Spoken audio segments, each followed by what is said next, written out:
Bien le bonjour à vous et merci de nous retrouver pour un nouveau rendez-vous de l'actualité. Auditeurs et auditrices de la radio ATFM sur la fréquence 100.7, téléspectateurs et téléspectatrices de Trui TV, mesdames et messieurs, bonjour et bienvenue à la présente audience du tribunal de l'actualité pour cette semaine. Vous le savez déjà, comme à chaque convocation, je suis accompagné par des juges au siège. Bonjour et bienvenue à vous, juge Geoffroy. Oui, bonjour président Kaboré, bonjour juge Souré, bonjour auditeurs et téléspectateurs. Bonjour à vous, juge Joël Souré. Bonjour président, bonjour juge Va, bonjour téléspectateurs et auditeurs. Et pour la présente convocation, le tribunal de l'actualité auditionne Bilal Ramadan. Il est philosophe et formateur d'origine égyptienne. Avec lui, à la barre du tribunal de l'actualité, il sera question de la géopolitique mondiale à l'épreuve des crises actuelles. Bonjour et bienvenue à la barre du tribunal de l'actualité. Bonjour à vous et bonjour aux téléspectateurs et bonjour de l'invitation. Et sur ce, je déclare donc ouverte cette audience du tribunal de l'actualité avec l'étape des avant-propos.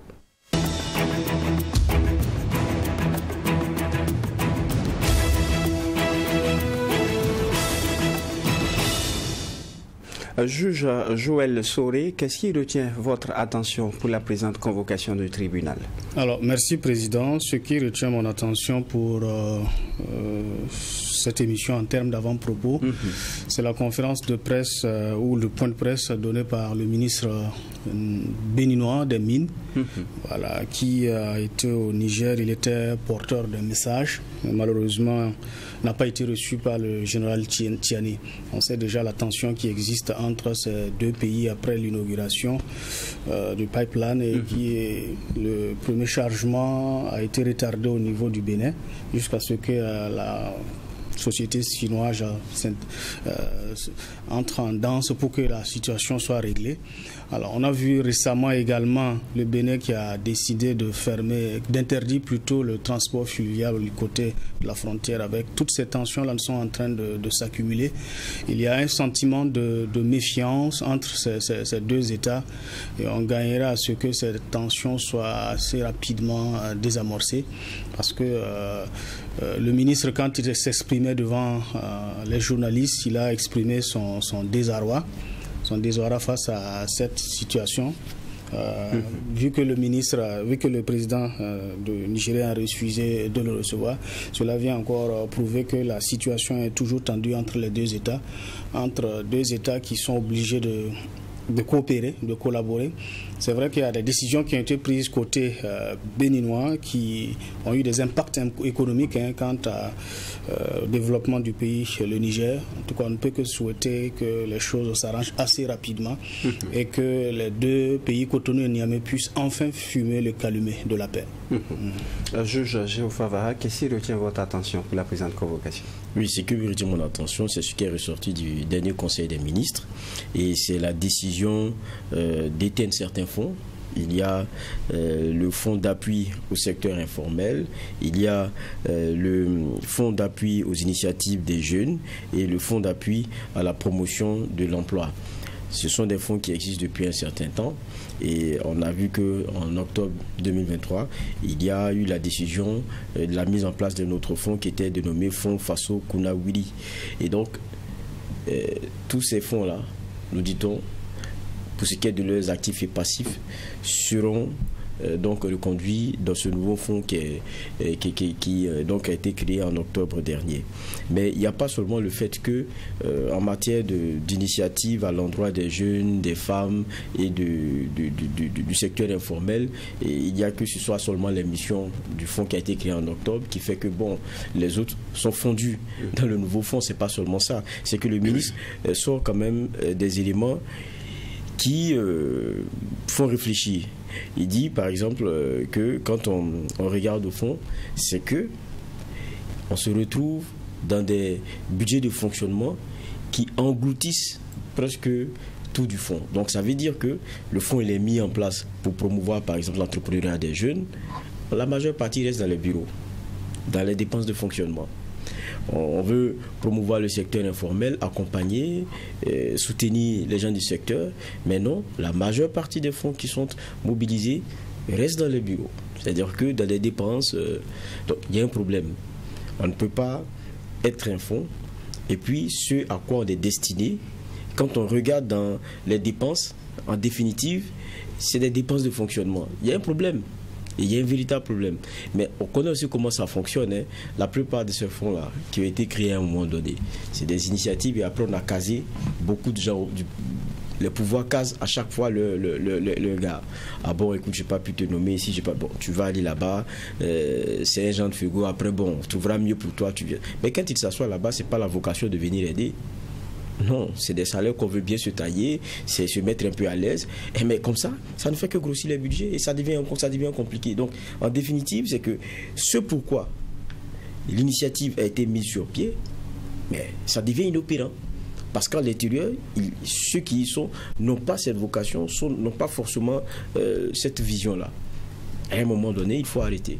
Et puis, ça faisait tellement de fonds à la fois qu'on ne s'en sortait plus. Je crois que bon, c'est une bonne décision.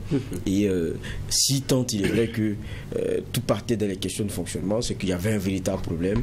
Et je pense que la mesure doit être donc à saluer. Maintenant, espérons qu'on prenne tout, on met dans un nouveau fonds.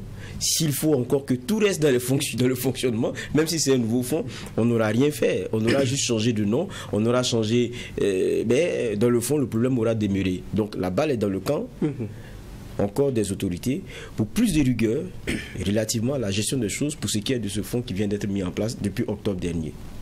Merci donc à vous, juge Géoffroy Baha, et à vous, juge Joël Saury, pour ce que vous avez apporté comme avant-propos. Sujet retenu pour cette audience du tribunal de l'actualité, la géopolitique à l'épreuve des crises actuelles, avec à la barre Bilal Ramadan. Il est philosophe et formateur d'origine égyptienne. Comme l'indique le principe de nos audiences, avant d'aller au fond du sujet, eh bien, messieurs les juges, je mets à votre disposition le convoqué pour des questions de généralité. Bon, je pense que ceux qui nous suivent au tribunal de l'actualité, ça devient un visage connu parce que ce n'est pas la première fois qu'on le reçoit, ni la deuxième fois d'ailleurs. Donc, on sait bien que Bilal Ramadan est souvent au Burkina. C'est un amour pour le Burkina ou bien qu'est-ce qu'il y a? Le philosophe vient chercher quoi ici souvent? Quelques petites précisions, président. Je suis égyptien, je suis suisse d'origine égyptienne. D'accord. Et je revendique mon helvécité, je revendique la Suisse. Pour moi, c'est important parce que j'ai grandi là-bas depuis 5 ans. Donc, vous le savez, ça a été déjà dit, je suis venu au Burkina la première fois en 82. J'ai arrêté de venir en 87. Et vous savez pourquoi? Je connaissais Sankara. Et quand il y a eu ce coup-là, ça a été très très dur pour moi. Et je suis revenu en 2015, après que le Burkina ait fait le grand coup de balai. Et l'idée, c'est quoi? L'idée, c'est que je travaille dans plusieurs associations de soutien. Et l'association avec laquelle je viens pour le Burkina, c'est Jature, Jeune Associé Temporairement une Région. On avait en 1986 créé la Maison des Femmes de Kaya, avec Thomas Sankara, qui est toujours là et qui est devenu un musée. Et depuis 2015, on vient pour soutenir des projets de développement féminin. Donc les projets de développement qu'on a, c'est 5 coopératives dans le cadre avec l'association du monde rural. On a un projet de coopérative à Cancan. On a eu un projet de mielerie à Kaya. Et puis on s'est lancé depuis 2 ans, maintenant même 3, avec le ministère de l'Assainissement, de l'Environnement et de l'Eau, dans ce qu'on a appelé nous la bataille de l'eau. La bataille de l'eau, c'est quoi? Ça consiste à récolter de l'argent en Suisse et au niveau des communes, au niveau des autorités du canton de Genève, et de venir faire des puits solaires de 10 000 litres pour les déplacés internes. Là, on en a déjà posé 6. On va en lancer encore 2. Donc, chaque puits est pour la population. Il est documenté, il rentre dans le cadre des listes que demande le gouvernement, parce que je pense que la bataille de l'eau, c'est un peu la bataille de la vie et les gens en ont besoin. Donc moi, je viens régulièrement, chaque fois qu'on a collecté un peu d'argent pour lancer 1-2, on s'est engagé pour notre part à 20 puits sur 2 ans. 20 puits de 10 000 litres, ça, là, ce qui m'amène. Plus des cours de formation, je suis invité à des conférences ou à des émissions comme la vôtre, parce qu'avant, je donnais un cours régulier dans le cadre de l'Institut Vader-Sommet. Donc j'étais invité là pour former des jeunes, je pense que ça c'est important. Et puis c'est peut-être quelque chose qu'on considère essentiel, c'est le savoir que j'ai, que je peux partager en fait, qui coûte que ma mise à disposition et aux discussions. Voilà. Donc je prévois de revenir en septembre, là j'en lance 2 et j'espère qu'en septembre on pourra lancer encore 2 ou 3 châteaux. D'accord. Voilà. Comme on est toujours dans les généralités, je rebondis dans la réponse que vous donniez. Il y a la question de coopération, vous parliez de Suisse, Burkina, avec des initiatives. Oui. Mais aujourd'hui, le Burkina est dans un tournant où beaucoup de coopérations sont vues d'un autre œil. Oui. Où on se dit, pendant longtemps, c'était pas forcément du gagnant-gagnant, et on se pose maintenant des questions sur la bonhomie, l'intérêt, ou clairement, est-ce que c'est vraiment pour nous que les gens sont là? Est-ce que les initiatives qui sont faites, quelquefois ça cache pas encore d'autres intérêts derrière? C'est dans ce contexte-là que beaucoup aujourd'hui aussi ont du mal à continuer aussi leur coopération. Pour celle suisse, l'impact, il n'est pas majeur, ou il y a un impact? Non, c'est-à-dire que par rapport à la Suisse, il y a d'abord la situation du pays, qui fait que beaucoup d'associations n'osent pas venir. Moi, avant de prendre l'avion pour venir ici, il m'a dit, mais c'est fou d'aller là-bas. Ils ne connaissent pas la situation du terrain, il y a une crainte. Il y a le fait qu'on ne peut pas accéder à certaines zones, on a des projets, tout c'est une réalité. Maintenant, quand vous essayez de dire, quel intérêt nous on a intérêt ça? Aucun. Récolter de l'argent, ça prend du temps. On a une association, mais cette association, elle est bénévole. Il n'y a personne qui a un salaire chez nous. Moi, je ne suis pas payé pour cela. On le fait pourquoi? Parce qu'on estime effectivement que on a un projet à Madagascar, et un jour, un vieux de la vieille école nous a dit, écoutez, l'aide c'est bien, mais c'est l'aide pour sortir de l'aide. C'est-à-dire, il ne faut pas rester. Il faut aider à repartir. Et notre idée à nous, c'est que ça, c'est de dire, dans la mesure où on peut apporter une aide aux gens, un soutien, j'aime pas le mot d'aide, parce qu'avant on venait ici avec des jeunes, aujourd'hui on ne peut plus venir avec des jeunes. Moi je rentre du Kenya où j'étais avec 25 jeunes dans un projet, donc les jeunes vont là-bas, vivent avec les communautés, travaillent avec, et on a fait un projet à plus de 2 millions d'euros sur 10 ans, un centre de formation. On aurait bien aimé faire ça ici, mais on ne peut pas venir avec des jeunes, parce que les parents vont nous dire c'est pas possible, le gouvernement suisse va nous interdire. Donc moi je viens à titre privé. Alors je comprends bien qu'on puisse avoir une crainte, parce que les missionnaires au départ, c'est un peu beaucoup ce qui a participé à la colonisation. Ils ont voulu instruire, puis après ils ont colonisé. Je comprends tout ça. Mais à partir de ça, de même de clairvoyance, avec qui vous travaillez, qu'est-ce qu'ils viennent faire? Quand vous avez des gens qui vous disent, nous, on peut avoir les moyens, par petite unité, de donner de l'eau aux gens, vous en voulez ou pas? Bien sûr que vous en voulez. Et puis nous, ça coûte que des efforts. L'argent, on le trouve. On ne demande rien d'autre. On ne demande pas. C'est quelque part notre jihad à nous, on va dire, si vous comprenez le mot. C'est faire le bien parce qu'on peut le faire. Et moi, j'ai une attache particulière à votre pays parce que j'aime beaucoup votre pays. Je trouve que le Burkina, c'est... Vous savez, je suis arrivé ici la première fois, 82, j'avais 28 ans. Hein. Et puis j'ai toujours pensé qu'effectivement, il y avait un espoir grand pour ce pays. Qu'on peut faire des choses, que les gens sont prêts à maintenant. Ok. Voilà. Question de génialité, juge Joël Soré. Alors, vous aimez le Burkina. Le Burkina aussi est en train de faire chemin avec 2 autres pays de la sous-région qui ont décidé de quitter la CEDEAO pour ce qu'on sait, entre griffes, pour créer l'AES. Alors, cette démarche vers la souveraineté dans le cadre de la lutte contre le terrorisme, comment vous, en tant qu'un amoureux du pays, vous voyez cette démarche? Écoutez, pour moi, elle est essentielle. Et je pense qu'effectivement, quand on a ces 3 pays mis l'un à côté de l'autre, avec le potentiel minier qu'ils ont, il y a la possibilité d'avoir une propre monnaie. Tout est bien organisé. Mais quand vous faites une unité comme ça, il faut faire attention à comment vous la faites. Quand je dis comment vous la faites, ça ne se fait pas par le haut, c'est pas vrai. Jamais ça se fait par le haut, ça. La réalité est que, vu les circonstances terroristes actuelles, on a au pays des régimes autoritaires et forts. Il n'y a pas d'alternance politique actuellement. Ce que j'essaie de dire là, je ne demande pas l'alternance politique dans une situation où ce n'est pas permis. Mais je dois dire attention, parce qu'à un moment donné, quand vous voulez réaliser l'unité, vous devez l'avoir. Vous devez exclure personne. La Suisse, c'est une démocratie particulière. Je suis prêt une fois à venir vous faire un exposé sur le système suisse parce qu'il vaut la peine. Mais en Suisse, c'est 7 personnes qui dirigent, 7 présidents. Et 7 présidents qui sont élus pas par le peuple, qui sont élus par le nombre de personnes élues au Parlement fédéral. Le premier parti en a 2, le deuxième parti en a 2, le troisième parti en a 2, le premier parti en a 1. C'est-à-dire qu'on a 7 conseillers fédéraux qui dirigent le pays. Quand je vais faire mes courses dans un supermarché, je les croise, je leur parle. Ils ne sont pas une armée blindée. D'accord? Je leur parle. Qu'est-ce que j'essaie de vous dire? Pour faire cette démocratie, il a fallu 1000 ans.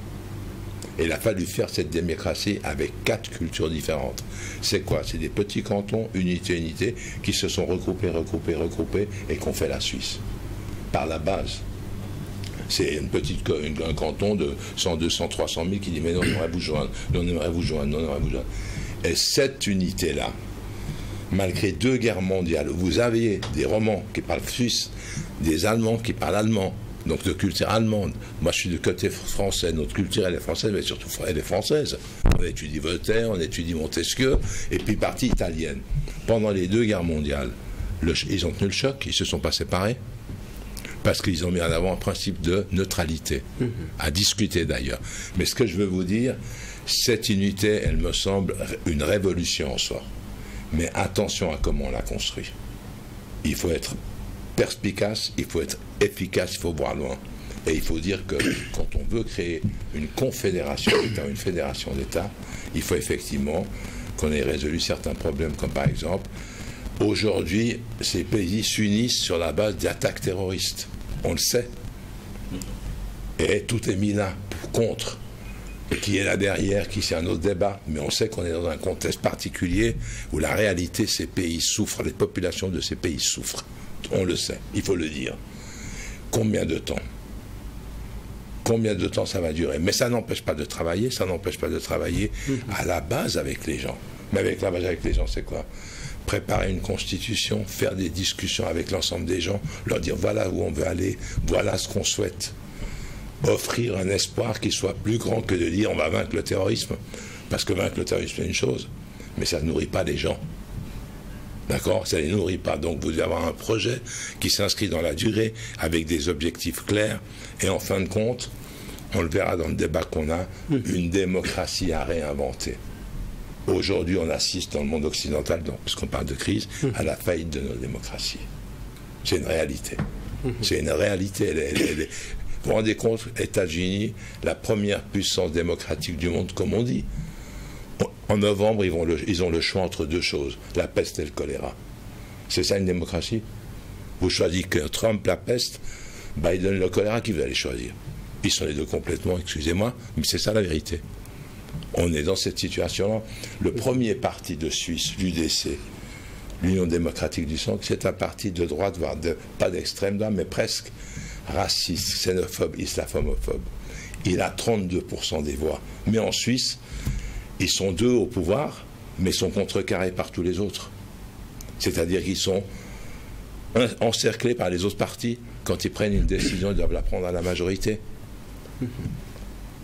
Les 7 ensemble, pourquoi 7? Parce qu'il y a 4 contre 3. Quand 4 votent une loi, eh bien évidemment, l'autre est obligé d'appliquer la loi. Voilà, c'est tout. 7, d'accord? Donc ça veut dire qu'effectivement là, quand vous avez des extrêmes, vous les contrecarrez par la correspondance des partis.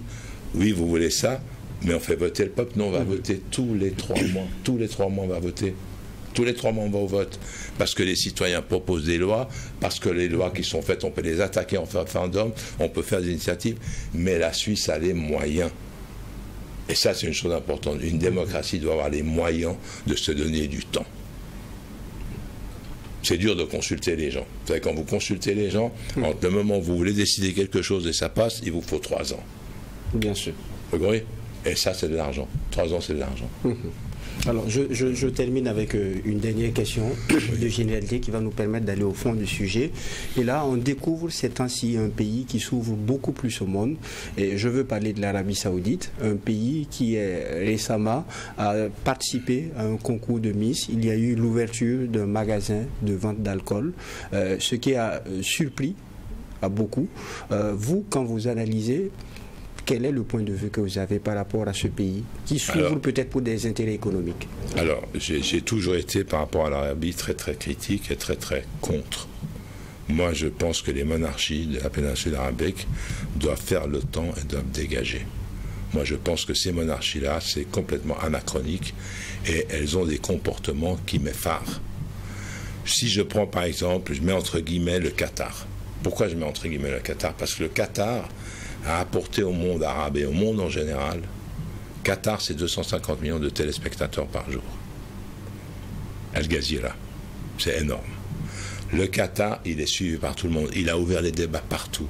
Le Qatar est une télévision démocratique.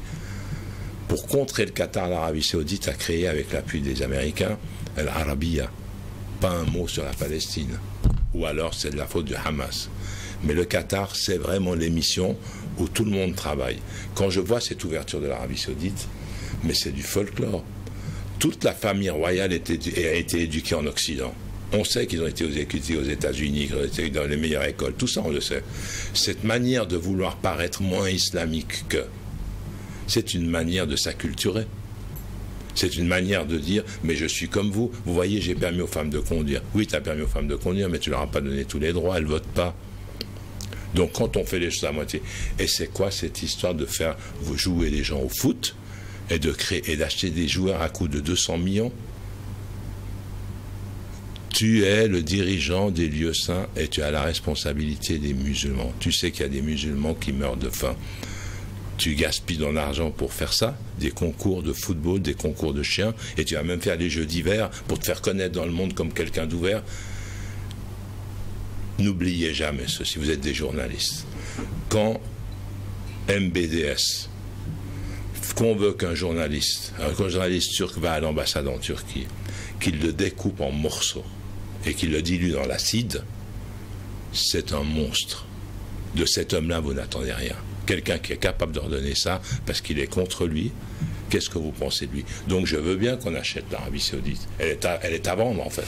Elle est à vendre. Malgré tous ses moyens, elle est à vendre. Et elle est prête à se faire acheter. Et on voit très bien qu'elle est prête à se faire acheter. C'est l'Arabie Saoudite qui accepte le plan Abraham de Trump. Je vais donner 50 milliards et vous allez me prendre tous ces réfugiés palestiniens qui ont quitté le pays et vous allez les intégrer chez vous. Contre 50 milliards. C'est-à-dire que pour la dignité d'un peuple, ça coûte 50 milliards l'achat. On donne de l'argent au pays pour qu'il les intègre. Et l'Arabie Saoudite dit oui. Et l'Arabie Saoudite va faire la paix. On sait qu'ils ont des relations. Aujourd'hui, l'Arabie Saoudite, comme les Émirats Arabes Unis, permettent le transport des armes et des carburants via leur territoire jusqu'à Israël. C'est tout ce que j'ai à dire. C'est des gouvernements odieux. Et je mesure mes mots avec vous, Monsieur le Président. Odieux. Oui, mais là-dessus, les gens ont beaucoup plus la perception, on va dire, d'être ouverts au monde. Parlant de l'Arabie Saoudite, vous parliez de football, des salaires mirobolants qui sont donnés, les courses et tout. Oui. Pour beaucoup, c'est aussi du marketing pour vendre son pays, pour vendre sa destination. Beaucoup le font aussi. Ça veut dire quoi, ça? Réfléchissez, ça veut dire quoi vendre sa destination? Ils ont 2 millions de musulmans qui vont, ils font des prix exorbitants. Moi, je dis aux musulmans, si vous êtes vraiment dans votre foi, boycottez la Mecque, n'alliez pas, jusqu'à ce que le gouvernement disparaisse. Voilà ce que moi je dis aux musulmans. Ce gouvernement, ne le soutenez jamais. Il est corrompu à l'intérieur et il corrompt l'islam. Et il corrompt l'islam. Maintenant, si vous me dites vendre l'islam ouvert, on a en Europe un islam ouvert. Vraiment, on a aujourd'hui des intellectuels qui ont un islam ouvert. Vous savez ce qu'on en fait en Europe quand ils parlent? Ils deviennent tellement dangereux qu'on leur interdit la parole. Parce que les musulmans ouverts, qui ont été éduqués aux valeurs occidentales, ils savent quand on parle de l'islam. Et les gens commencent à se convertir. Et qu'est-ce qu'ils disent? Oh là là, ils sont dangereux, ils font de la politique. Vous voyez ce que je veux dire? On met l'amalgame. Pensez à mon frère, pensez à Mohamed Hassan, pensez à Hassan Izoukine, c'est tout. On ne veut pas d'islam. Parce que les gens en Occident ne comprennent pas que vous puissiez dire aujourd'hui, je crois à un Dieu transcendant. Et Dieu, c'est pas moi. C'est tout. Alors maintenant, l'Arabie Saoudite peut s'ouvrir tout ce que veut. Vous êtes déjà allé à Dubaï? Non. Ben vous devez aller à Dubaï et regarder ce que c'est ce monde. Ça sent l'argent partout, c'est la machine à laver l'argent sale du monde entier. Tout celui qui veut cacher de l'argent, il va là-bas. Oui, mais c'est ce que j'ai dit. Il y a un genre de marketing qui est fait pour vendre une destination. Vous parlez de Dubaï. Mais pas besoin d'y aller pour savoir comment est-ce que le luxe y est, en tout cas, bien entretenu. Le luxe, la prostitution, l'alcool, tout. Voilà. Tout. Mais, oui, mais ça, vous parlez de certains rêves qu'on a un peu partout. Mais je veux dire, ils se positionnent ainsi. Quand on dit Dubaï, tout le monde voit le luxe, tout le monde voit de grands hôtels, on peut aller avec un espace style paradisiaque, où on peut partir passer ses vacances sans crainte, parce que bon, il y a l'esprit qui est ouvert, c'est comme ça que les gens voient la chose. Oui, c'est comme ça, sauf que les gens qui vont, les musulmans qui vont, ils ne voient pas du tout ça comme ça. C'est tout, c'est ça la vérité. La vérité, c'est que toutes les valeurs que personnellement je défends, ils les trompent. les valeurs écologiques, les valeurs de démocratie, les valeurs de droit. Demandez aux femmes africaines noires qui ont été prises là-bas et qui se sont prostituées ce qu'elles ont subi. Demandez-leur. Vous êtes au courant mieux que moi de ce qu'on leur a fait, en leur permettant un monde meilleur. Ils traitent les gens comme des esclaves. Vous n'êtes pas saoudien, vous êtes un esclave. Demandez aux travailleurs pakistanais, aux travailleurs bangladèches, qu'on utilise comme femmes de manège, comme on les traite. En leur réquisitionnant leur passeport pour pas qu'ils partent. C'est de l'esclavagisme moderne. Et c'est ça qu'il faut dire avant de dire il y a le luxe. Derrière le luxe, il y a l'horreur. Et moi, je vous l'affirme, allez vérifier. Oui, bon, on a eu beaucoup d'exemples, même de travailleurs dans le domaine des BTP, on a eu beaucoup d'exemples. Vous le savez, derrière le luxe, derrière l'apparence d'être quelqu'un de digne, on traite les gens comme des sous-humains. C'est tout. La géopolitique, à l'épreuve des crises actuelles, d'aucuns le qualifieront comme croisée des chemins pour le monde. On se trouve avec plusieurs crises. La récente, la crise russo-ukrainienne, avec ses énormes conséquences. Il y a le conflit Israël-Palestine qui ne date pas de maintenant. Les accords d'Oslo qui datent de 93-95. Il y a le conflit, le terrorisme au niveau du Sahel. Quand on regarde, comment est-ce que la géopolitique est en train de changer, selon vous ? Écoutez, moi, je pense qu'on vit un moment, c'est une année très triste, 2024, même 2023. Ça fait quelques années, il faut dire les choses comme elles sont, et puis il faut prendre de la hauteur. Quand il faut prendre de la hauteur, c'est vraiment important de comprendre que le monde occidental, depuis des siècles, après avoir colonisé tout le monde, est venu nous apprendre des valeurs des droits humains. Les valeurs des droits de l'enfant. Maintenant, on est aux droits des animaux, on est aux droits des homosexuels, on est à tous les droits. Il nous a appris ça. Et il nous a dit, si vous alignez pas sur ça, vous n'êtes pas dans une démocratie. Qu'est-ce qu'on voit dans le monde occidental? Que tout ce qui a été mis en place au lieu du droit international, au lieu de la protection des individus, ils l'ont bafoué, ils l'ont trahi. Et les gens du Sud voient ça, mais d'une manière éclatante. Il dit, arrêtez de dire au monde, de donner des leçons, vous ne les appliquez même pas. Comment se fait-il par rapport à ce que vous avez avec la guerre ukrainienne-russe? Mais tout le monde sait qui est Poutine. Tout le monde le sait. Tout le monde sait que Poutine est capable de massacrer des gens. Quand c'est des musulmans, il les massacre, personne ne dit rien. Il a fait ça en Tchétchénie, on a compris la leçon. Tout le monde le connaît. C'est un ours sauvage. Attention à vos termes. Non, ours, je veux dire. Attention à vos termes. D'accord. C'est un monstre. C'est un monstre. C'est quelqu'un qui est un grand joueur d'échecs, qui est redoutablement intelligent. Merci de l'écouter. Je retire mon terme ours. Merci. C'est un grand méchant. Ce que j'essaie de dire, c'est qu'on sait ce qu'il est capable de faire. On l'a vu. L'histoire nous l'a montré. Quand il envahit la Crimée, on met un accord, on fait les accords de Minsk. Et les accords de Minsk, on se met d'accord sur des votations pour savoir quelle partie de l'Ukraine russe va rejoindre la Russie. Ça se fait jamais. On le trahit surtout. Mais surtout, il faut aller en 89 ou en 89 quand la Russie se délite, quand le mur de Berlin tombe. Qu'est-ce qu'on va assister? On va assister à quelque chose qu'on nous a imposé à tout le monde, la pensée unique. Et la pensée unique, c'est la pensée capitaliste. La pensée capitaliste, c'est effectivement travailler de l'argent pour de l'argent, mais c'est imposé au monde. Et là, la Russie, elle s'ouvre, elle se libère, et on va tout de suite considérer que la Russie, il faut la bloquer. Mais avant, la Russie a travaillé avec tout le monde. Elle venait chez nous, on était contents de recevoir les oligarques russes en Suisse. Ils déposaient leur argent, tous les pays européens étaient contents de les avoir. Puis au bout d'un moment, la Russie, l'accord qu'il y avait, c'est que, c'était pas un accord écrit, c'est qu'autour de la Russie, il y aurait une zone démilitarisée. Une zone où on n'installe pas d'armes contre elle. Ça, c'était l'accord. Et là, tout d'un coup, vous avez M. Zelensky, qui est un va-t-en-guerre. Je ne comprends pas comment un homme jeune comme ça. Mais ton pays, toi, va se battre contre les Russes. Toi, tu vas vaincre ces pays-là. Toi, tout seul. Et on t'a donné des garanties qu'on allait t'armer, et tu y as cru. Mais c'est un va-t-en-guerre. Pourquoi tu veux rejoindre l'OTAN? Pourquoi est-ce que tu veux rentrer dans l'Europe? Tu l'es déjà dans l'Europe, puisque tu fais du commerce avec. Nous, en Suisse, on ne veut pas rentrer dans l'Europe, mais on est dans l'Europe. 60% de notre commerce est avec l'Europe. On n'a dit pas qu'on va y aller. Pourquoi on ne veut pas y aller? Parce qu'on ne veut pas soumettre aux citoyens suisses les lois de l'européenne. On veut les nôtres. Mais l'Ukraine y est de fait dans l'économie. Maintenant, ils veulent rentrer dans l'OTAN. Que dit Poutine? Non. Rentrer de l'OTAN, ça veut dire mettre des missiles là, et mettre des missiles, c'est mettre en danger. C'est pas ce qu'on a convenu. Vous ne faites pas ça. Et quand il pose la question aux Américains, les Américains ne répondent pas. vous retirez les missiles, vous faites une zone démilitarisée de la Russie. Et bien quand vous allez faire guili-guili à un méchant musclé, et bien il frappe. Et on l'a poussé à frapper. On l'a voulu qu'il frappe. Pour déclencher une guerre sans précédent. Et cette guerre qu'on a en Ukraine, mais est-ce que vous imaginez le nombre de milliards que les pays européens ont donné à l'Ukraine? Imaginez qu'ils aient donné 1/10 de cette somme à l'Afrique. Ils sortaient l'Afrique de toutes ses misères. Ils ont dépensé en 4 ans un montant, mais j'ose même pas vous l'articuler. Et en plus, de pays tous endettés. De pays tous endettés. L'Amérique a voté dernièrement 26 milliards pour l'Israël, et puis je crois plus de 60 milliards pour l'Ukraine. Pour faire quoi? Pour se battre? Pour se battre contre qui? On est en 2024. Un problème que la sagesse, l'intelligence, le droit international vous impose de le régler autour d'une table. Pas d'aller massacrer vos enfants. Vous n'avez pas le droit de faire ça. Des deux côtés. Et pourtant, on l'a fait. Et alors, magnifique. Là, tout le droit humain a été respecté par les Européens. Sanctions des Russes. On a mis la Russie au banc des accusés, interdit de faire le football, interdit de faire le tennis, interdit de faire tout. On a boycotté toute la Russie, tout le monde a marché là-dedans, même la Suisse. Qu'est-ce qu'on a fait avec Israël? Rien. On a continué à fournir des armes pour qu'ils massacrent encore plus de Palestiniens. Vous voyez l'Europe? L'Europe aujourd'hui, quand vous ouvrez les télés européennes, puis vous voyez toutes ces universités qui sont dans la rue, toutes ces universités qui disent « nous sommes tous des Gazaouis », et sont en train de dire à leurs dirigeants, le monde là, on n'en veut plus. Vous avez trahi tout.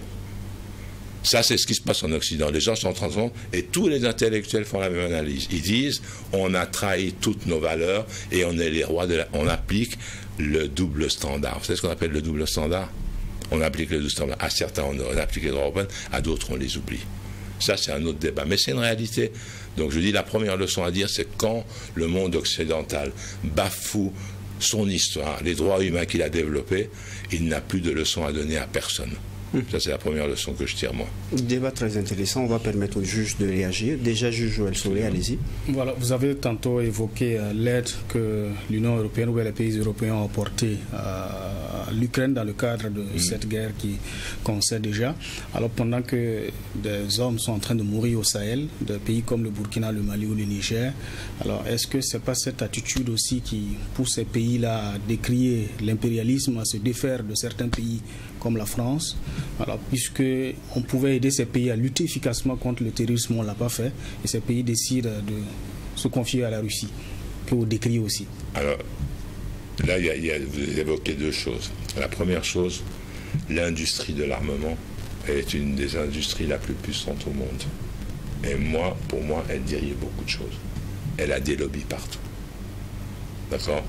Quand quelqu'un comme Macron fait venir Sisi en France et que le soir, dans la nuit, dehors des caméras, il lui donne la Légion d'honneur, il n'ose pas le faire publiquement. Parce qu'on lui dit, mais cet homme-là, c'est un dictateur, il a enfermé des gens, il des tortures, tu lui donnes la Légion d'honneur. Vous voyez?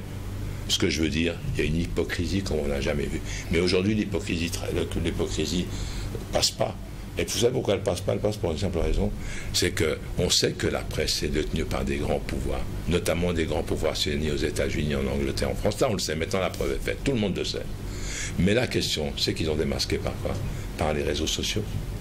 Tout le monde disait, mais attention, les réseaux sociaux, c'est dangereux. Là où il y a une vraie liberté, c'est dans les réseaux sociaux. Vous vous rendez compte que Facebook, pas X, mais Facebook, censure certaines vidéos? Pour pas qu'on bat la vérité, on est obligé d'inventer des trucs pour que ça passe, mais on est informé de tout. Sur les réseaux sociaux, si vous êtes un peu à jour, là, vous regardez tout ce qui sort, vous dites, mais c'est pas possible, où va le monde? On est rentré dans un monde de fous. On est rendu dans un monde de fous, et nos dirigeants sont devenus fous en Occident. Alors si maintenant je reviens à votre question, il y a ce problème de l'armement. Un État qui dirait, vous avez des problèmes, je viens vous défendre contre vos propres terroristes.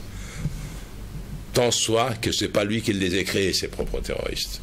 C'est facile de dire Daesh, c'est facile de dire Al-Qaïda, mais moi je dis Daesh, c'est une production occidentale, Al-Qaïda, c'est une production occidentale, c'est vous qui les avez armés, c'est vous qui les avez faits, pour diviser les gens.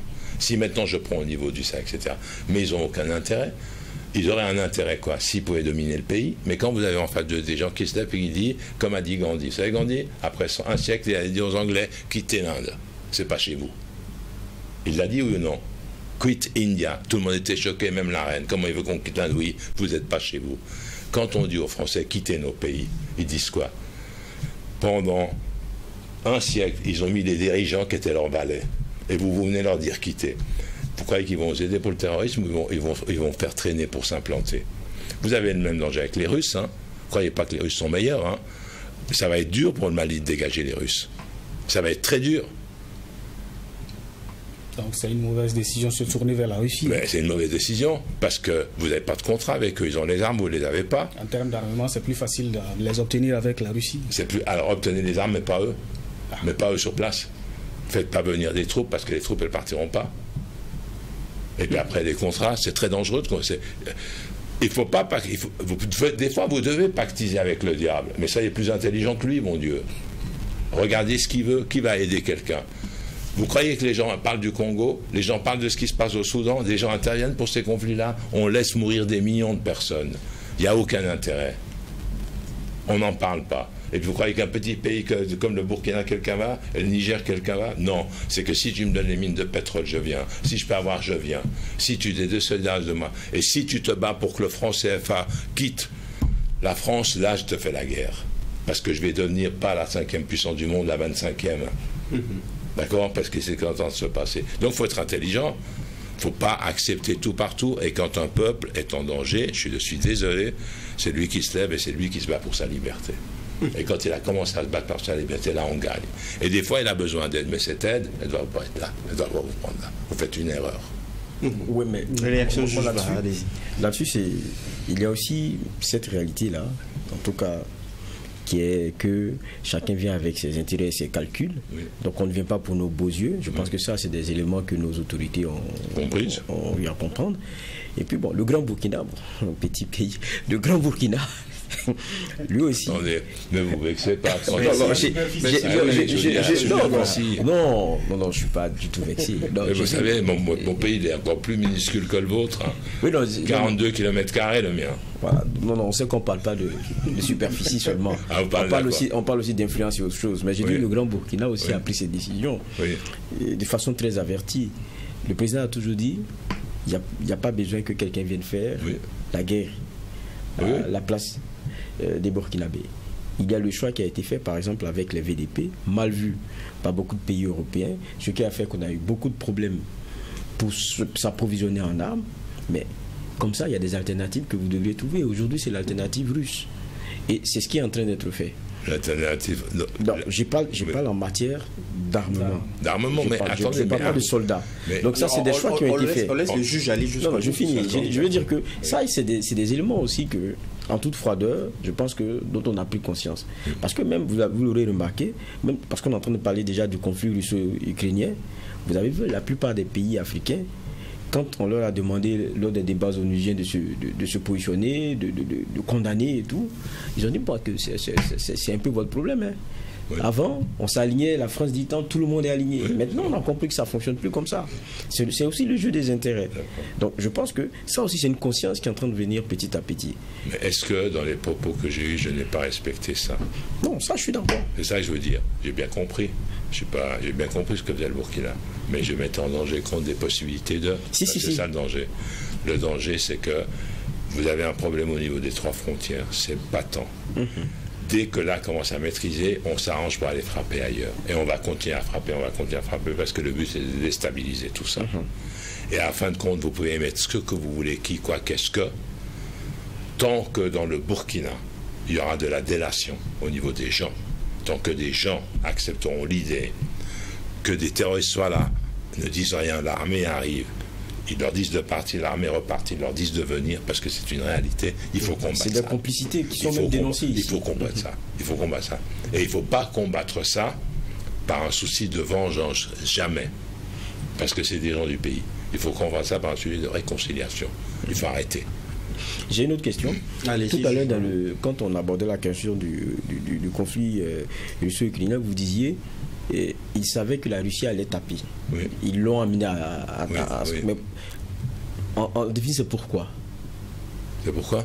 Pourquoi alors? S'ils savent qu'ils amènent la Russie à intervenir en Ukraine. Mais c'est exactement ce... Alors, je vous conseille le livre la décadence de l'Occident de Littleton, parce que ce qu'il dit, l'Amérique, elle a entraîné l'Europe dans une chute.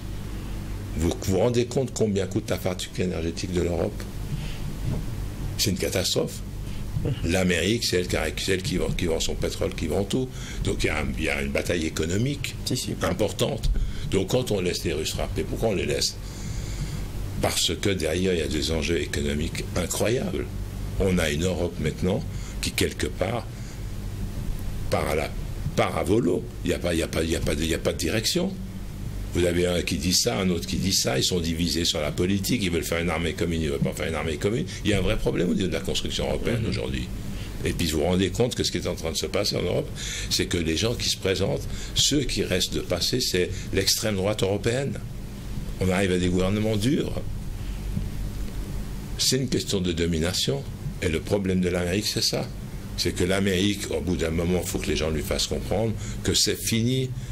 Make America Great Again, c'est fini. America ne sera plus jamais Great Again. Demande à tes étudiants, t'as perdu. Vous avez perdu cette aura-là. Plus personne ne vous croit. Vous êtes des mercenaires. L'Ukraine, moi j'ai vu un journaliste burkinabé m'a envoyé un papier où l'Ukraine recrute des soldats africains pour aller se battre en Ukraine. Vous devez vous annoncer. Ils cherchent des gens parce que les Ukrainiens veulent plus se battre. Vous vous rendez compte? Des mercenaires. Ils cherchent des mercenaires en Afrique. Je peux vous le transmettre. J'étais halluciné. Je dis c'est pas possible. Donc ce que je dis, oui, on a voulu utiliser l'attaque russe pour affaiblir l'Europe et que l'Amérique reste le pays dominant. C'est une réalité. Maintenant, je vous dis une autre chose. Poutine a été interviewé par un des plus grands journalistes américains pendant 2 heures. Vous avez entendu parler de ça? Qu'est-ce qu'il dit? Il dit, quand j'ai rencontré Biden, je lui ai fait part de mon intention de rentrer à l'OTAN. Il a été surpris, mais il a dit qu'il était d'accord. Son administration a refusé. Pourquoi? Pourquoi quand quelqu'un comme ça vous dit, moi je rentre dans l'OTAN, si je rentre dans l'OTAN, on règle tout par discussion entre nous. Pourquoi vous refusez son entrée? Pourquoi vous créez un ennemi? Parce que des fois, avoir un ennemi, ça vous rend riche et ça vous donne le pouvoir. C'est tout. Est-ce que l'Amérique va faire guili-guili à la Chine? Ils n'oseront jamais. Parce qu'ils détiennent tous les portefeuilles américains. Aujourd'hui, avec l'Inde, il est temps de se rendre compte que l'Amérique, c'est fini. La puissance économique mondiale à venir, elle est en Asie depuis 1996. C'est la Chine et l'Inde. On voit. Et puis ce que moi j'aimerais vous dire à vous, vous êtes dans le même contexte. Dans 50 ans, vous ne reconnaîtrez pas votre continent, puisque vous êtes destiné à être une des 3 premières puissances. C'est la réalité en chiffres. Il faut être patient, il faut se battre, il faut lutter. Et on vous met des barrages, on ne veut pas que vous réussissiez. On vous crée du terrorisme, on vous crée des conflits internes, c'est une réalité. Mais quand vous réfléchissez, qui fait ça? Ce n'est pas les gens qui aiment l'Afrique. Aujourd'hui, plus que jamais, il faut être panafricanisme. Et si le panafricanisme commence par ces 3 États qui s'unissent, eh bien, il faut commencer par quelque chose et c'est bien. Mais plus vous avancerez, plus on vous mettra des bâtons dans les roues. Donc la bataille va être rude. Alors, la géopolitique s'évite également dans le conflit, dans ce qu'on voit comme conflit entre Israël et Palestine. Quand on regarde au niveau des Nations Unies, sur 193 pays, à la date du 28 mai, on était à 148 pays qui reconnaissent la Palestine. Quelle est votre analyse également à ce niveau? Mon analyse, c'est que depuis le début, et ça c'est ce que je vous ai évoqué la dernière fois, ça vous avait choqué, vous quand même demandé, mais Arabie Saoudite et tous ces pays-là, pourquoi ils font rien? Et je vous dis, c'est une trahison. Les pays arabes, les pays musulmans, à part le Yémen, se sont vendus au monde occidental, au commerce et aux intérêts pécuniers, financiers. C'est une réalité. La Turquie vient de changer, puisqu'elle a rompu avec Israël, mais ce n'est pas le cas de l'Arabie Saoudite, ce n'est pas le cas des Émirats, ce n'est pas le cas du Qatar. Ils sont toujours... Donc c'est une réalité. Ce qui se passe là par rapport à ça, et c'est ce que je vous dis, c'est ce qui a enfoncé le clou, du fait de dire au monde occidental, nous ne sommes plus à la hauteur, ni dignement, ni honnêtement des valeurs que nous voulons incarner. Toutes nos démocraties ont mal agi. Tous ceux qui au début ont dit, après l'attaque du 7 octobre, dont on sait maintenant que l'armée israélienne a été informée qu'elle aurait lieu, quand on sait maintenant que tout ce qui a été dit sur les enfants décapités, sur les femmes violées, sont des mensonges et de la propagande. Quand on sait maintenant, et quand je vous dis quand on sait, c'est qui qu'on sait? C'est Associated Press états-unien qui a fait des enquêtes en Israël. Ils ont menti sur tout, mais qu'est-ce qu'on a appris? On a appris qu'un mensonge de l'armée israélienne, avec les réseaux qu'elle a, peut être une vérité. C'est ce que dit Gandhi, c'est ce que dit par exemple Malcolm X. Les journaux vous mentiront tout le temps, ils vous diront jamais la vérité, ils mentent. Faites attention à ça, c'est une réalité. C'est-à-dire ce que je veux dire là, on a menti aux gens, on a dit ah le Hamas c'est des terroristes contre-attaque, on a justifié ça. Puis au bout d'un moment, tous les États qui ont dit Israël a le droit de se défendre, je suis désolé. Quand tu es dans un territoire que tu occupes et que tu as des occupants, ceux qui ont le droit de se défendre, c'est ceux qui sont occupants, c'est pas l'occupant, c'est l'occupé qui se défend. C'est pas celui qui a pris c'est pas celui qui t'a volé le terrain qui se défend, c'est toi à qui on a volé le terrain qui te défend. En droit. Et en droit, le terme terroriste n'existe pas. Donc, qu'est-ce qu'on a véhiculé? Tous des mensonges. Et la réalité, c'est que pendant 3 ou 4 mois, tout le monde y a cru. Et puis après, on a eu les journalistes qui ont fait leur travail. Je ne vous parle pas des journalistes français, je ne vous parle pas des journalistes anglais, parce que ceux-là, on sait que c'est des sous-marins du Mossad. C'est démontré, aujourd'hui on le sait. Aujourd'hui on sait qu'ils travaillent pour eux, qu'ils sont réquisitionnés par eux, et qu'ils font un travail de contre-information. Tout le monde le sait. Ça, c'est la grande baffe qu'Israël a reçue. La grande baffe qu'Israël a reçue, c'est qu'aujourd'hui aux États-Unis, quelqu'un peut dire « Tu ne peux pas être élu président si tu n'as pas les PAC avec toi ». Donc la plus grande association du lobby sioniste. Tout le monde sait maintenant ça. Comme en Europe. Pourquoi est-ce que le Front National va devenir vraiment très dangereux? Parce que là, le CRIF l'a adoubé. Adoubé, c'est fini. Il fait des manifestations avec lui. Le CRIF, un parti nazi au départ, le Front National, qui a changé son image, d'accord? Eh bien voilà. Alors maintenant, si vous me dites, qu'est-ce qui a changé? C'est que les gens se sont rendus compte, ils ont vu les images. Puis au bout d'un moment, ils ont dit que c'était tout du mensonge.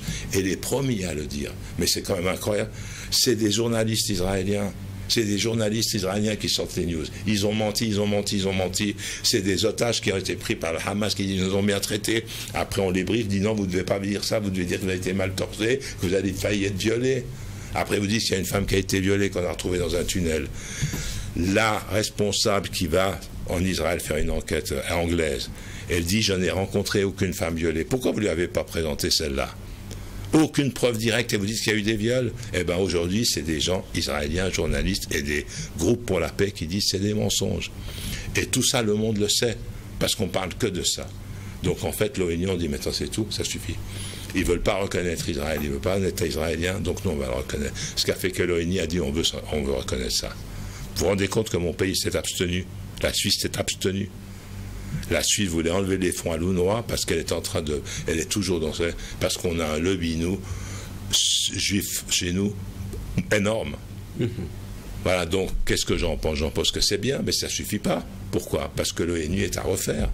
Vous ne pouvez pas avoir une crise dans le monde et un seul État peut faire un veto. C'est quoi cette démocratie? C'est ça la démocratie? Vous pouvez pas accepter ça, c'est fini. On ne veut pas l'ONU comme ça. On ne veut pas un ONU ou un État comme l'Amérique ou comme la France ou la Chine pour protéger un allié, on doit tout bloquer. Si vous avez 200 États et 190 disent stop, puis qu'il y en a un qui dit veto, toute la machine s'arrête, c'est pas de la démocratie ça. Aujourd'hui, on a monté les limites de l'ONU. Les limites de l'ONU, ça ne va pas. Donc tout est remis en cause. Aujourd'hui, on est dans une sorte de bouleversement où toutes les valeurs de l'Occident sont scrutés avec des points d'interrogation. D'accord. Réaction, juge Joël Souri. Alors, parlant d'Israël, on a vu récemment qu'un mandat d'arrêt qui a été mis contre Netanyahou et le président Biden qui trouve ça scandaleux. Après aussi, la mort malheureusement du président iranien, des autorités pensent que l'Iran se porte mieux après ce drame. Alors, quelle analyse vous faites entre cette façon de gérer la situation?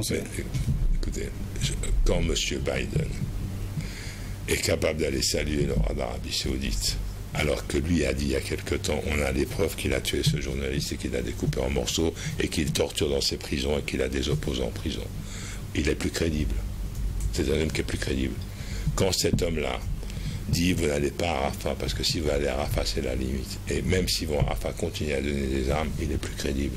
Aujourd'hui, Biden est en compétition avec Trump et Trump a toujours dit moi, quand je suis président, je donne tout à Israël. Il l'a déjà fait en donnant Jérusalem. Vous vous rendez compte que cet homme-là, assis depuis son fauteuil de la Maison-Blanche, a décidé que Jérusalem devenait la capitale d'Israël, tout seul. Tout seul. Je te la donne, mais t'es qui, toi? T'es qui? Alors qu'en 67, il était convenu 2 États, Jérusalem, capitale des 2. C'est ce qu'on veut. C'est ce qu'on veut, c'est pas autre chose. Eh bien, Israël n'en a jamais voulu. Donc, quelqu'un qui dit... Alors, ni les États-Unis, ni Israël ne font partie du tribunal. Il y aura la reconnaissance. Pourquoi? Parce qu'ils étaient les premiers accusés chaque fois. Les Américains, vous vous rendez compte, le nombre de crimes de guerre qu'ils ont commis depuis 50 ans? On commence par le Vietnam. Puis après, on va au Nicaragua. Puis après, on va à Haïti. Puis après, on va aller en Amérique latine. L'histoire de l'Amérique et des dirigeants américains dans les horreurs de guerre, mais c'est énorme. La seule chose qu'ils ont faite de bien, c'est faire le débarquement pour sauver l'Europe, comme ça l'Europe est avec eux. Mais si vous regardez cette politique dans le monde, c'est terrible. Ils ont soutenu que des dictatures. Que des dictatures. Alors ça, c'est une chose. Donc maintenant, il peut dire ce qu'il veut. Il n'en reste pas moins que son Sénat, lui, des sénateurs, ont écrit aux membres, aux juges, en leur disant qu'ils allaient bloquer leur avoir, qu'ils allaient interdire aux juges de venir aux États-Unis. Vous vous rendez compte? Ils ont menacé le tribunal, les membres du tribunal, de sanctions. Alors que le juge américain a voté pour. C'est pas de la démocratie, ça. Alors moi, ce que pense Biden, ce que pense Netanyahou, on s'en moque. La raison, c'est que ça a été fait. C'est étonnant, il a fallu plusieurs mois pour Netanyahou, il a fallu 3 semaines pour Poutine. D'accord? Aujourd'hui, que dit la Cour pénale? Que dit la Cour pénale? Elle dit aux Israéliens, cessez le feu, retirez-vous de Rafah. Est-ce qu'ils appliquent la décision? Non. Aujourd'hui, il y a un génocide qui se passe et ils continuent. Ils vont s'arrêter où? C'est ça la question. Et Biden est derrière. Et le peuple américain, vous savez ce qu'il chante? Et Biden, what did you say? How many kids have you killed today? Et Biden, qu'est-ce que tu dis? Combien d'enfants as-tu tué aujourd'hui? Voilà ce que les Américains chantent dans la rue. Biden, tu peux te cacher. Combien d'enfants as-tu tué aujourd'hui? Et les jeunes ne veulent plus voter pour lui. Ils ne veulent pas voter pour Trump non plus. Ça va être drôle aux États-Unis. Ça va être drôle ce qui va se passer. Toute dernière réaction, Juge Ofava, 3 minutes de temps d'antenne. Si. C'est vrai qu'on est revenu sur le conflit russo-ukrainien, israélo-palestinien. Celui israélo-palestinien il est très vieux. On sait quelquefois on se demande, bon, il y en a même qui disent, bon, qu'est-ce qu'il faut chercher encore à comprendre. On a comme l'impression que ça s'apaise, après ça se lève avec souvent les mêmes, les mêmes principaux contradicteurs, et souvent ceux qui sont à côté qui jouent aussi ces jeux-là.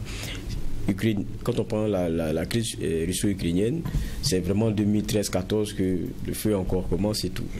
Mais vous disiez tout à l'heure, l'ONU, qui semble être l'organe, je pense que depuis SDN et tout, avec ces mutations, qui semble être l'organe qui pourrait trouver le cadre de résolution pacifique des conflits. Vous dites qu'il a échoué et il n'est même plus crédible. Quels sont les moyens aujourd'hui alors pour appuyer, quand on sait que tout le monde est fou apparemment? D'abord, moi, je ne partirai pas sur le tout le monde est fou. Moi, je pense qu'il y a des gens qui savent très bien où ils vont aller. Comme vous savez, quand vous dites qu'ils sont fous, vous les dédommagez. Non. Moi, je pense que la droite israélienne sait ce qu'elle veut. D'accord. Elle ne veut pas d'État palestinien. Elle veut qu'un État juif. Elle le dit clairement. Je n'ai pas amené avec moi, mais j'ai des images où le 22 septembre 2023, à l'ONU, Netanyahou a des cartes. Et la première carte qu'il présente, c'est la carte de Moyen-Orient en 1948. Toute la Palestine est mise en verte et c'est marqué Israël. La Palestine n'existe pas. Après, il fait une carte de maintenant et il dit, voilà, pour que Israël existe, tous ces États doivent être unis. Donc il prend l'Égypte, il prend l'Arabie Saoudite, il prend le Qatar, il prend la Turquie, il les met tous dans une couleur qui collaborent ensemble. Ça, c'est l'accord d'Abraham. Voilà ce qu'il veut. Il ne veut pas d'État israélien. Donc maintenant, moi, ce que je vous dis, c'est ceci. Quand on vous vole votre terre, qu'on vous massacre comme les Israéliens font avec les Palestiniens, vous ne pouvez que résister. Et c'est pour ça que je dis haut et fort, le Hamas est un mouvement de résistance qui a gagné son pari. Vous n'effacez pas la Palestine de la carte. Et c'est ce qui est en train de changer. C'est qu'aujourd'hui, le monde dit non, il faut reconnaître la Palestine. Il n'y a que ça qui peut contraindre. On peut penser ce qu'on veut du Hamas, mais est-ce que vous vous rendez compte que des gens qui n'ont pas d'armes, qui les fabriquent eux-mêmes, ça fait presque 8 mois qu'ils combattent et tous les jours ils abattent des tanks, tous les jours ils abattent des drones, tous les jours ils abattent des Israéliens sur le terrain. C'est malheureux mais c'est comme ça. Tous les jours, depuis 240 jours, ils sont dans une prison.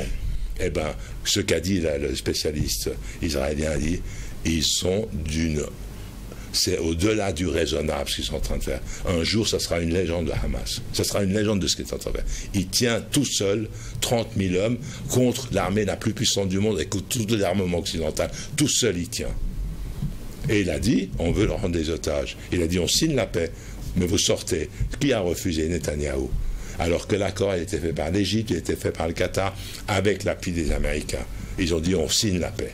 Et vous reprenez vos otages et vous dégagez. Ils ne veulent pas dégager. Ils ne veulent pas dégager de Gaza. Ils ne veulent pas céder Gaza.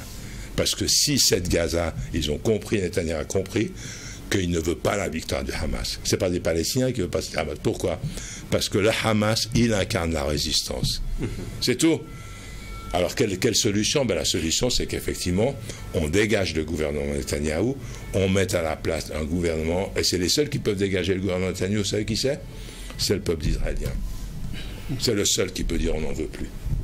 Point final pour cette audience du tribunal de l'actualité qui évoquait la géopolitique mondiale à l'épreuve des crises actuelles avec à la barre Bilal Ramadan. Il est philosophe et formateur d'origine suisse. Merci d'avoir répondu à la convocation. Puisque vous le préférez. Oui. Merci à vous, juge Ofava, pour les clés de lecture. Merci à vous, juge Joël Soré, pour vos angles de regard et d'analyse. Grandement merci à vous, auditeurs et téléspectateurs. Ainsi fonctionne le tribunal de l'actualité. Tous les sujets sont enrôlés. N'oubliez pas, ici justement au tribunal de l'actualité, la rigueur d'une justice équitable s'applique sur tous les sujets enrôlés. Au revoir et rendez-vous demain pour une autre convocation.